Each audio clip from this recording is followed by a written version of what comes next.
said of Pat Leahy, I would say, prize fighter for the world's poor, what a sort of righteous voice, louder than any rock band actually, that big voice. He's been to a few U2 shows, but I think at heart he's a deadhead. Yes, the man's a follower of the Grateful Dead, even with the shining pate. No greater prize fighter for the world's poor, and the people who deserve the compliments he's just handed out are actually in this room. Well, thank you, Pat. And thank you for having me at this incredible forum. It's a decision you may shortly regret. As you may have noticed, I'm one of the few speakers on the program whose name is not preceded by His Excellency or the Honourable. My name is usually preceded by other adjectives. Use your imagination. You're probably right. I've only 10 minutes, so let me jump in. That's 10 minutes is not long if you're Irish. As some of you know, it was a famine in Ethiopia by way of Live Aid that brought me into development issues 25 years ago. One of the not unimportant advantages of ending world hunger would be that you wouldn't have to listen to me or my friends singing about feeding the world when you're actually doing it. So there's a lot at stake here. Strange to say, but it's not just music that is a subject that is subject to the whims of fashion. Development too. Hunger was kind of off the map in some quarters. Agriculture was old hat in some quarters. Boring, unsexy. Of course, it's not boring if you live in the Sahel right now. It wasn't boring to some of the people in this room and outside of it who've been agitating for some time now. This issue lies at the very heart of self-sustaining development. People like Jeff Sachs, Bill Gates, Mo Ibrahim, Tom Arnold, I thought I saw there from Concern, David Beckman. I see a lot of friends. The Chicago Council itself, who are hosting today, I would like to thank them for their work, raising and banging this drum over the years. So,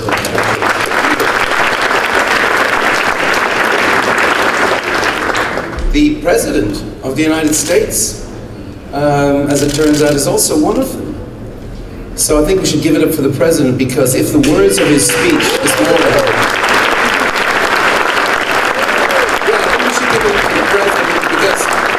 if the words of his speech this morning are turned into bold action in partnership with the developing world and the private sector, then today was a real moment, and we would love that to be true, and I think that might be true. Now, Irish people like to think we understand food insecurity. You see, 150 years ago, 2 million of us lost our life to the famine. And another 2 million became police officers in New York, Boston, Chicago. In those 3 cities, I've never had a speeding ticket. Never. But I'm not going to talk about Ireland or Ethiopia, my time there, then or more recently. Because you're the professionals, you're the experts, you've seen more than I've seen. You've seen things you don't want to have seen, things that have changed the way you see everything else. Things that have changed. Certainly, the conversation has changed. Aid is way, way smarter than it was because of science, technology, accountability, learning from mistakes. And one more thing. It's finally dawning on most of us that the continent that contains the most poverty also contains the most wealth. 400 million of the world's poorest are in Africa, but the continent is rich, richer than rich. I mean the land and what's beneath it. Imagine 19th century America plus elephants. Imagine a place of unbelievable plenty, a place bursting at the seams of gold, reserves of oil, gas, gold, tin, coltan, copper. You heard the President talk about how much of the world's undeveloped arable land is on the continent of Africa. I think it's 60%. Not to mention the human resources living on top of this wealth. That's the Africa that's in the room today, and I don't dare to speak on its behalf. I speak as a fan. A lot of people say the 21st century is about China. Well, ask the Chinese, because they're all over Africa. They figured out by 2050, the population of Africa will nearly double China's. Think about that. Ask Walmart. Walmart invested $2.4 billion in Africa. They see the potential. Actually, not just the potential, they see the reality. How many of the Americans here, or many of the Europeans yell, wouldn't swap your economic growth rate with much of Africa's right now? So the challenge is not the old one of how to make up for a lack of resources. The challenge is how to well manage an abundance of resources. And how to make sure that this bounty benefits all people over the long term, not just the few people in the short term. How to use this plenty to eliminate poverty, extreme poverty. And this is new. Now, though the old problems persist, I think you can see today that the way that we're addressing them is different, and it has to be. What President Obama has announced today is new. It's a new approach to managing these resources as partners, not patrons, horizontally, not vertically. Not what we give to them, but what we, all of us, can do to take plans that are country-owned, country-led, and help them succeed. By the way, there are country-devised plans ready today, if they're fully supported. That will get us to that magic number of 50 million being lifted out of poverty. There's 30, I believe, plans ready today to get to that 50 million number being lifted out of poverty. That will prevent millions from stunting. You know what is absolutely maddening? I know you know. But you're standing in front of some beautiful child who's clearly no longer hungry, but there's something missing. That cognitive dissonance. And you realize how vulnerable those early years are. You don't have to be poor to be utterly impoverished by that sight. And by the way, it's not just African governments that we're in partnership, it's African business, African civil society. That's what's changing this whole debate. We're listening. Can we listen enough? No. So what we're talking about this morning is that what all of us can do to unlock what's in the soil, in the seed, in the ground, in the rock beneath our feet. Well, there's one rock above ground that I can see now. You know what it is? It's a headstone. Big slab of granite on what we around here used to call the donor-recipient relationship. As you know, it's been dead for a while, and this is not even the funeral, this is the wake. It's kind of an Irish wake. You know, people are in better mood than they should be. Just for a second, we can raise a glass to past accomplishments in the old mode. Because some amazing things did happen. You know, debt cancellation, PEPFAR, Global Fund, MCC. Some crazy and bizarre things happened too. Rock stars campaigning for historic AIDS initiatives in Krispy Kremes, in the Midwest, truck stops. And then the darker toe of undergraduates enforcing structural adjustment on countries they've never even visited. Ah, the good old days. Let's see today as the wake for all that. And it's come at the right time. Why? Because guess what? We're broke. We're broke. When one campaign and I go busking for development assistance in this capital and the capitals of Europe, in some quarters the word aid sounds like an expletive. Really. It's like you brought a bad smell into the room. It's like, ooh, that guy's got body odor. But we need aid. Of course we still need aid. Of course we do. Does anyone disagree? Anyone apart from brain-dead, heart-dead ideologues or professional controversialists? Come on. Every sensible person knows that.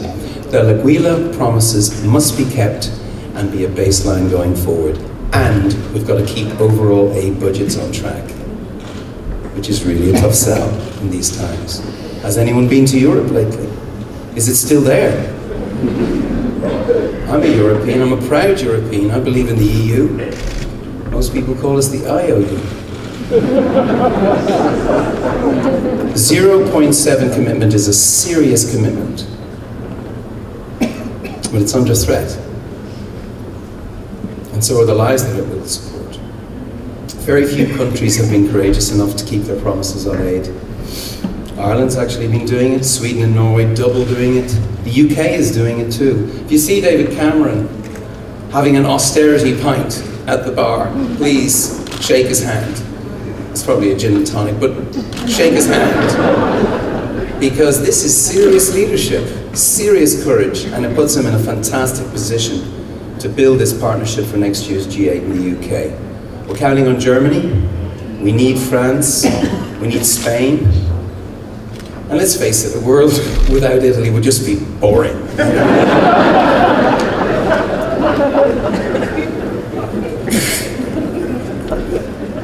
Thank God he's gone.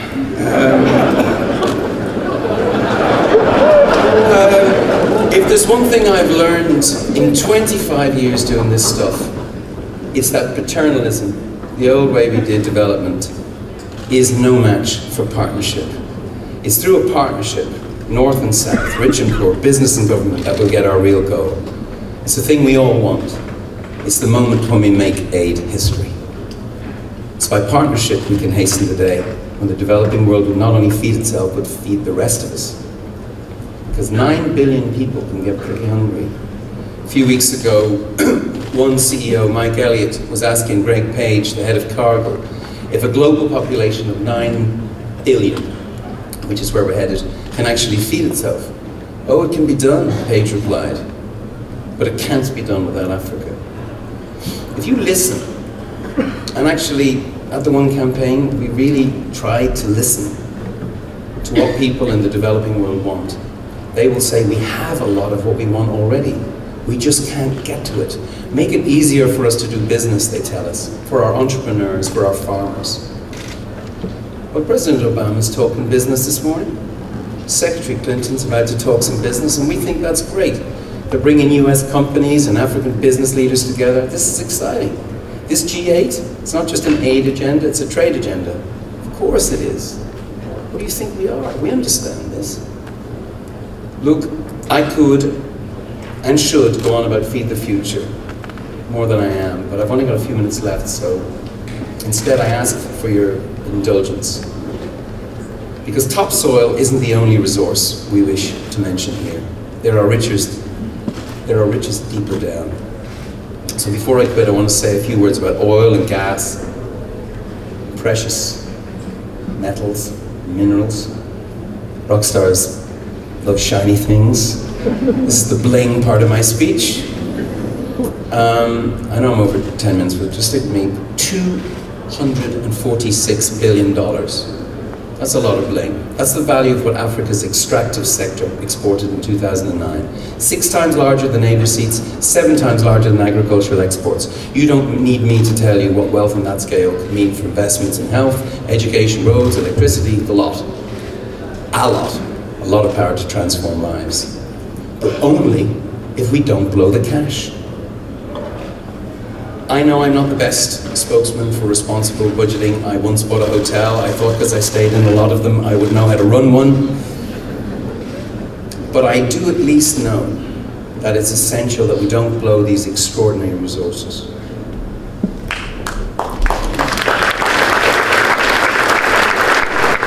Can we manage the oil as well as the farmland? Manage it properly, responsibly, transparently? Because when we don't, you know what happens. Hundreds of billions of dollars got lost to oil and gas corruption in Nigeria. That's what the watchdog groups are telling us. It's just mind-blowing. Huge numbers. Crops need sunlight. So does resource extraction. Both need sunlight's disinfecting glare. Isn't transparency the vaccine to prevent the worst disease of them all? Corruption. Everybody here knows corruption kills more children than HIV/AIDS and malaria combined. So that's what I want to leave you with. That very simple word, that very simple concept. Easy to say, much harder to realize, especially in law. The word transparency. We won't have food security without it. But we will have oil riches without it.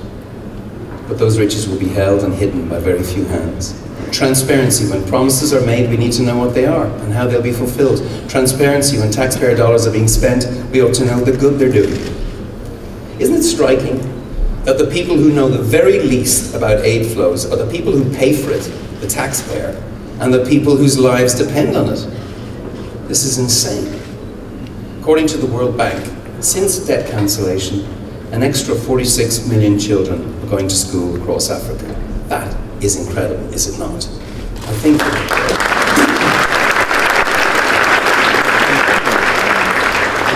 But how do we know?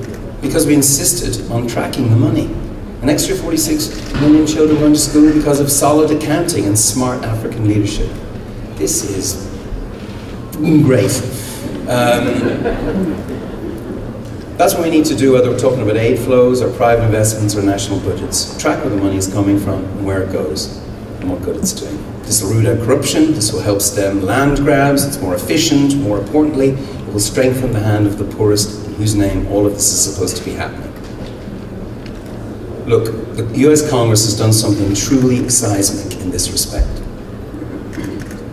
Something transformative for the world's poor. And we didn't even talk about it today, really. Nobody knows about it. Nobody except the African leaders who are here. They know all about it. You know that Congress required extractive companies to publish what they pay to overseas governments, project by project, with no exceptions. It's huge. This is knowledge that citizens can use to hold their leaders accountable. It is great stuff. I personally met with 12 out of the G20 lead heads of state. Rakes of finance ministers on this point. We're so excited about it. Why are we doing this? Because we're listening. We're listening to the people we seek to serve, and this is what they're telling us to do. So if I've gone too long, and if you're scratching your heads about why I've started on about extractives at an agriculture and nutrition event, and I know Greenwich isn't, as we approach 9 billion people on this finite planet, resource scarcity will be a recurring theme and risk factor. These agendas of food, of land, of water, timber, fisheries, energy, renewable or otherwise, they're actually the same agenda. And that's the key thing I want to leave you with this morning. It's the same agenda. What started today, what President Obama has announced today, is a sign of what the G8 and the G20 in 6 weeks' time can achieve. This can be a 1-2 punch on a resource agenda to make this a very memorable year. In the middle of all this economic awfulness, something could actually happen here. Africa rising, Africa starving. It's the clash of the cliches, poverty and plenty. They've coexisted in Africa, they coexist here. You heard the president talking about hunger in America. This is the paradox of the world we live in, and that most people in this room have given their lives to resolve. And can I say, to end, how humbled I am to be in this company. I work hard on this, part-time. You have spent your lives trying to cure these ills, your whole lives, to cure the most troubling contradictions of life on this earth. It's hard, but you're still here, still fighting this fight, even fighting about how to fight this fight. A fight toward fairness, against despair, against the depravity and the depressing injustice of hunger. This could be the moment when the people you serve, the people who till the soil, who draw the wealth from deep down beneath it, see most or more of the benefits of that vital work. This could be the moment when all of us, as partners, see the scale tipped from poverty toward plenty. How peaceful this century turns out to be and how prosperous it turns out to be might just depend on this. Thank you for your patience.